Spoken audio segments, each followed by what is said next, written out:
Good afternoon, everyone. I know you're all enjoying your lunch, but we want to make sure that you're able to get to any commitments that you have this afternoon, so we're going to go ahead and keep the program moving. And I promise you, if you want to hang out afterwards and socialize, people will love to stand around and talk to you. Thank you so much for joining us today. I'm Ropa, and I have the privilege of serving as the Executive Director of the ARC Jefferson, Clear Creek, and Gilpin counties.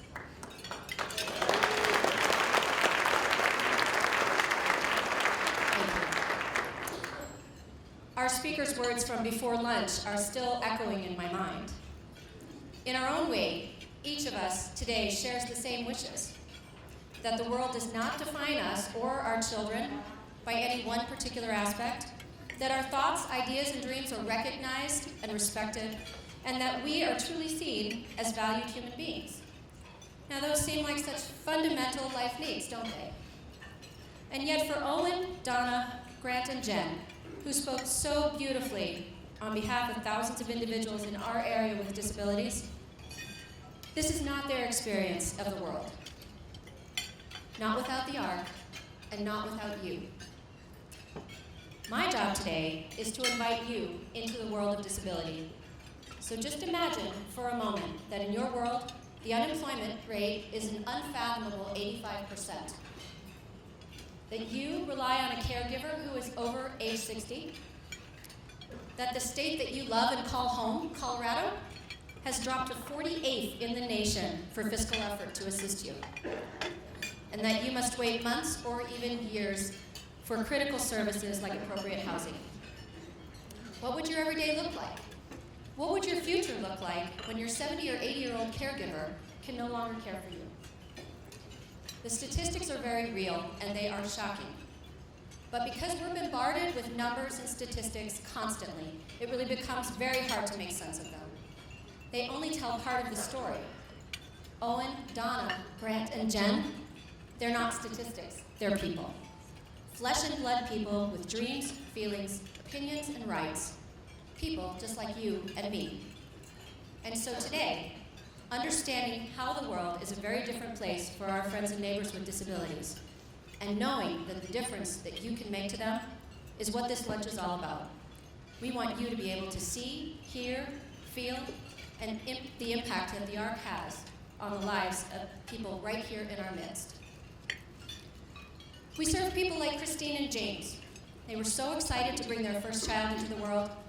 In the delivery room, Christine gave that last push to bring their daughter into the world. Then, without a moment to hold her, the nurses whisked her away. No explanation. Imagine how scared and confused you would be. After waiting and waiting with no word about your newborn, a nurse finally responds to you. Something didn't look right. We needed to do some tests. Your daughter's Downs. Don't expect much. There are agencies who will adopt out kids like that. And then she went on to the next patient. James and Christine demanded that their daughter be brought to them. They named her Hannah, which means grace of God. When they left the hospital with Hannah, they were full of love and fear. What did Hannah's diagnosis mean? The hospital had certainly given them the statistics about heart problems and life expectancy, but what haunted them was more the question, what would Hannah's life look like? Fortunately, James and Christine found the ARC's Mobilizing Families program, 6 weeks of sessions with other parents who were new to the disability journey and shared their same hopes and fears. They gathered information about programs and services, but equally important, they met other people who shared their same anxieties and their same hopes for the future. James and Christine were now empowered with knowledge and fortified by the support of new friends, lifelong friends, and the ARC's advocates to guide them on their journey. Then there's Nancy, a single parent who came to the ARC through a friend, exhausted and without much hope. Her 8-year-old daughter, Katie, is diagnosed with autism, as well as a developmental disorder that's so rare, it hasn't even been named yet. Katie cannot speak and requires 24-hour care, not only for her medical issues, but because she's prone to self-harming behaviors. She often bangs her head in frustration when she can't communicate with people. Nancy has 2 younger children and really struggles every day to get everyone's needs met. Even though Katie qualifies for respite services through government, Nancy couldn't find one respite care provider who would say yes to Katie. Imagine her relief when the ARC's advocate recommended a provider who would work with Katie 2 afternoons each week. Imagine the impact on her other children who also needed time with their mother. And the time would also give Katie a break from her mom. What kid doesn't need that? We serve other incredible people like Joseph, an energetic 35-year-old man with cerebral palsy. Joseph goes swimming twice each week to maintain his strength and mobility. Many of us in this room probably do something similar. Well, in Joseph's case, these workouts equal independence. You see, Joseph, who uses forearm crutches, is one of the lucky few who has a job. And his job requires him to get around the office. One day, Joseph received a letter from the state saying that they would no longer pay for him to have access to the pool. Swimming is, after all, recreation. Fortunately, Joseph had benefited from the ARC's educational advocacy more than 20 years before. He reached out to us again and began working with an adult advocate to appeal the state's decision. We advocated that Joseph's independence was directly tied to his being able to maintain his strength, which he did best through swimming. After months of tedious work, the appeal was granted, and Joseph could finally work on regaining that muscle tone he had lost in the months previous. What would you do if you were prevented from accessing the treatment you needed to remain independent and keep your job?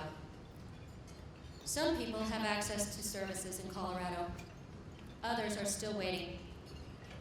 But if you've ever thought that having access meant getting answers, I want you to think again. It was the ARC, not the government, not the services that are provided, that gave people answers to the challenges that they were facing. Individual advocacy that we've provided for over 55 years have given people answers to those questions. Through training and education, people have been provided with foundational learning so that they can advocate for themselves and their families. And through our community outreach, with you, in partnership, we can help to continue to shape the supports that help these individuals every single day and make their lives what they should be. The ARC needs you to do all of this. The people that I just mentioned, they have thoughts and dreams. The individuals we saw this morning, they have thoughts and dreams. They are people, not statistics, and they have value. And with you, together, we can help make those dreams a reality. Thank you again for joining us today.